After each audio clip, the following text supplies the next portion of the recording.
আসসালামু আলাইকুম। সবাই কেমন আছেন? শুকর আলহামদুলিল্লাহ, আমি বেশ ভালো আছি। একেবারে সকাল সকাল চলে এলাম বারান্দায়। আর বারান্দা থেকে কিছু জবা ফুলের পাতা, কারি পাতা, আরও অন্যান্য পাতা নিয়ে নিলাম।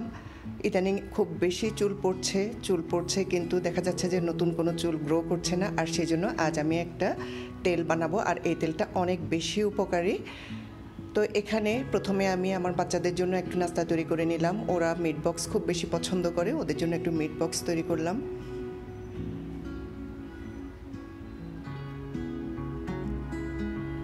ওদেরকে খাবার দিয়ে এরপর আমি চলে এলাম তেলটা তৈরি করতে। এখানে আমি নিম পাতা নিয়েছি, জবা ফুল, তারপরে কারি পাতা, গোলাপ ফুল নিয়েছি মেহেদি পাতা, তারপরে এখানে ভৃঙ্গরাজের পুরা একেবারে ফুল পাতা সবই দিয়ে দিব। আর এখানে তুলসী আর পুদিনা একটু আগের দিন নিয়ে রেখেছিলাম, যার কারণে এগুলো একটু শুকিয়ে গেছে। এখানে নিয়ে নিলাম একটা অ্যালোভেরা।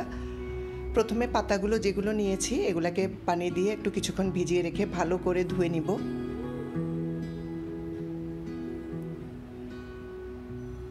এখানে আমি আমলকি নিয়েছি, কয়েকটা আমলকি নিয়েছি, পেঁয়াজ নিয়েছি।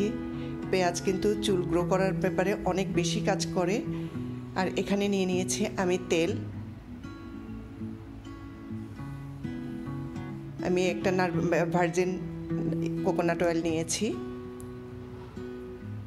তেলটা একটু করে গরম করে তারপরে এখানে সবগুলো উপকরণ একে একে দিয়ে দিচ্ছি।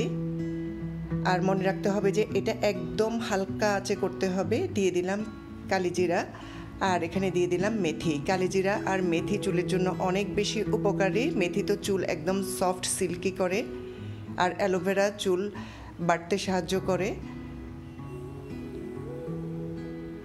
সবগুলো উপকরণ দিয়ে ভালো করে নেড়ে চেড়ে এভাবে কিছুক্ষণ জাল দিব। অনেকক্ষণ জাল দিতে হবে যেন সমস্ত উপকরণগুলো একেবারে ভাজা ভাজা হয়ে যায়, ততক্ষণ পর্যন্ত জাল দিতে হবে। এই যে সবগুলো উপকরণ ভাজা ভাজা হয়ে আসছে, আর এদিকে বেশ ফেনা উঠেছে। তেলটা যখন হয়ে যাবে ফেনাগুলো কিন্তু তখন একেবারেই নেমে যাবে, ফেনাগুলো থাকবে না। একেবারে ভাজা ভাজা হয়ে যাওয়া পর্যন্ত এগুলাকে এভাবে করে নিব। আর এই তেলটা এত বেশি উপকারী, আমি এর আগেও তৈরি করেছিলাম, তখনও আমার মাথায় প্রচুর হেয়ার ফল হচ্ছিল। তারপরে এটা দেওয়ার পর হেয়ার ফলটা অনেক কমে গিয়েছিল, নতুন চুল গ্রো করেছিল। এরপর আর আলসেমি করে করা হয়নি। দেখছি ইদানিং আবার হেয়ার ফল শুরু হয়েছে, অনেক পাতলা হয়ে গেছে চুল। চিন্তা করলাম যে আবার একটু তৈরি করে নিই। তো এখানে আমি প্রায় 19টা উপকরণ দিয়েছি। উপকরণগুলো দিয়ে তেলটা তৈরি করেছি। তেলটা মাশাআল্লাহ অনেক বেশি ভালো। এবার তেলটাকে আমি ছেঁকে নিচ্ছি, তারপর ঠান্ডা করে জারের ঢাকনা বন্ধ করে দিব। তাহলে হয়ে যাবে, সারা বছর এটা সংরক্ষণ করে মাথায় লাগানো যাবে। যাদের হেয়ার ফল হচ্ছে তারা ট্রাই করে দেখবেন, আশা করি অনেক উপকার পাবেন। আজ এই পর্যন্তই, আল্লাহ হাফেজ।